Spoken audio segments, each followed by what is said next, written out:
Kalian yang baru mulai aware sama mental health, gue saranin coba nonton deh film ini. Dan ini pendapat gue. Hai, gue baru aja nonton film dengan judul Berkas Kayak Saja Aku Menangis.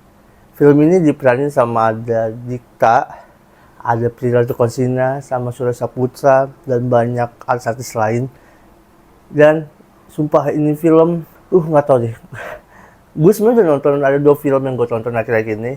Yang paling baru ini Berkas Kayak Saja Aku Menangis sama Home Sweet Loan. Nanti pembahasannya selanjutnya akan kita bahas. Dan kenapa ya film-film yang gue tonton tuh, film tuh lagi capek banget sumpah. Kalian tuh nonton tuh kayak bener deh, film tuh menurut gue nih capek banget. Bukan karena film jelek ya, enggak, tapi vibe yang disampaikan sama film itu kena di gue. Capeknya, lu pengen teriak, apa ya, tapi harus lu jalanin hidup lu. Itu kerasa banget di film ini. Kacau. Gue rasa sepanjang film di awal tuh kayak, aduh gila, hidup capek banget. Lo senyum tapi capek hidup lo. Tidak menjadi masalah film ini. Oh ya, gue lupa ngasih sinopsis ya. Film itu bercerita tentang seorang anak. Si Prilly ini bernama Tari. Dia tinggal di sebuah keluarga yang bapaknya itu temperamen bahasa kasarnya. Dia nggak bisa ngontrol emosinya. Kalau udah marah meluap-luap, main kasar sama ibunya. Sampai anaknya ini, kakaknya sampai cabut, pergi dari rumah. Sampai dia sebagai anak terakhir, dia tuh pengen ngajak ibunya pergi deh. Soalnya bapak udah kayak apa, bapak udah terlalu keterlaluan, nggak bisa apa ya, udah terlalu toksik lah untuk hubungan mereka.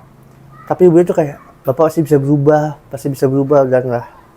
Dia tadi bisa narik gitu, sambil dia yang nggak tahu ya pengen lepas saya mungkin dari beban keluarga ini gitu. Dan perjuangan dia untuk menyelesaikan masalah ini gitu. Saya seperti itu.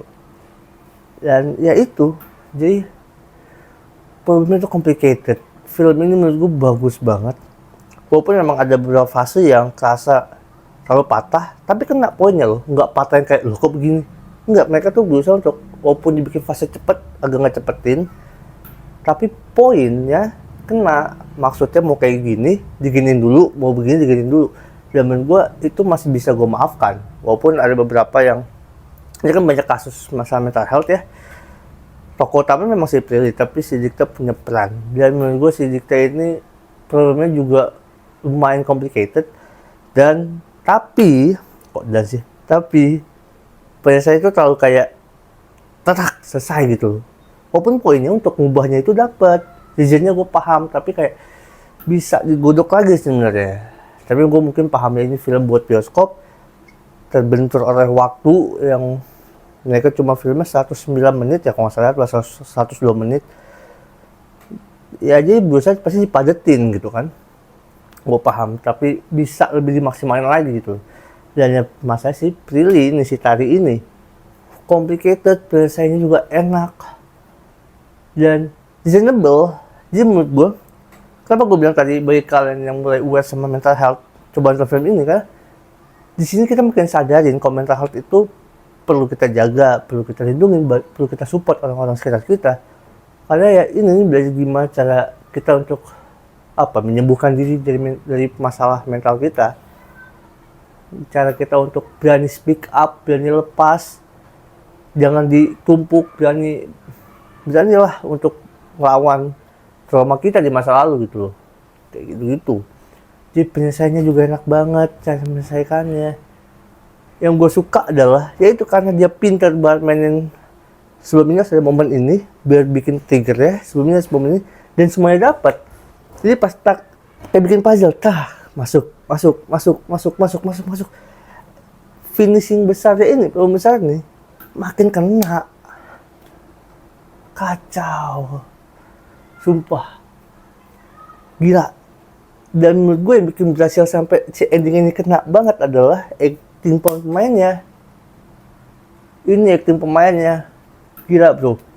Kalau Prilly kita tahu, Dikta juga tahu. Pokoknya semua itu gila-gila Prilly. Gimana? Gue kerasa banget gelisahnya. Capeknya. Pengen nangisnya. Si Prilly di setiap kondisinya dia gitu. Jadi kita tahu gimana bagi orang temperamen itu, tahu buat gimana nahan emosinya.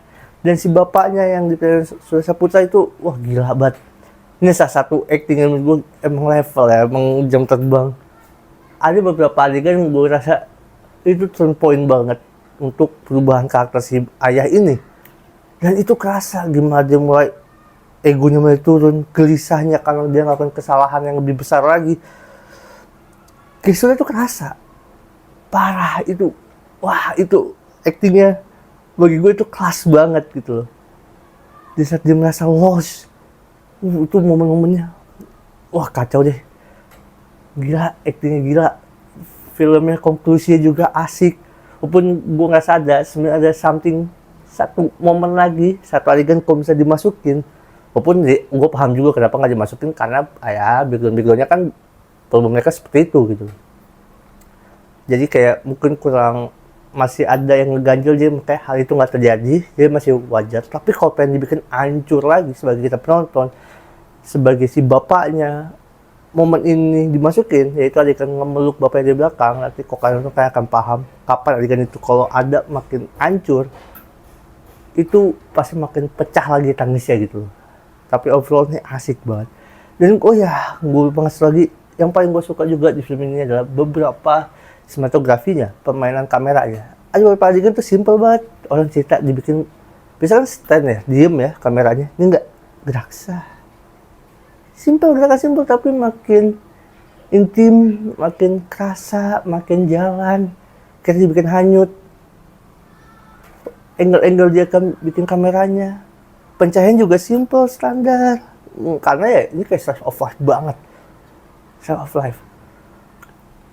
Ya problem-problem mereka yang dikta sama filmnya juga asik. Walaupun jadi gue ngaca ya, film itu asik banget, simple, reasonable, ya konjolnya ya dapat, mungkin kayak gitu masih hari lah. Dan bagi orang mungkin akan ngerasa lebay filmnya kasihan nggak gini banget.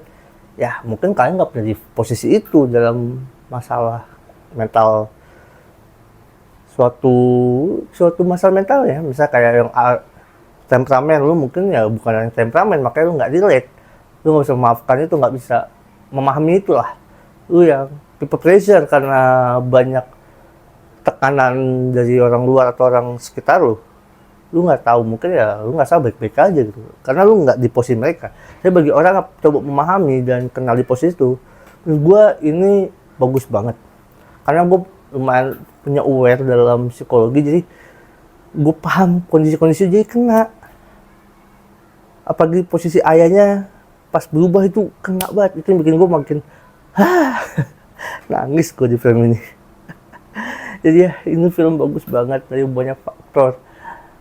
Gila, 2 film terakhir yang gue tonton itu bagus banget, konklusinya asik. Walaupun kena, bisa dibikin maksimalin lagi, tapi overall udah cukup, udah bisa bikin hati gue capek, senang, gembira, lega gitu. Endingnya setiap film yang gue tonton tuh lega di dua terakhir ini ya. Jadi ya sayang banget kok kalian terus nonton. Gue sayang banget buat kalian belajar, karena banyak banget yang bisa kita ambil dari film ini, pembelajarannya gitu. Ya mungkin cukup sekian bisa gue sampaikan. Jadi coba tonton deh, pasti suka.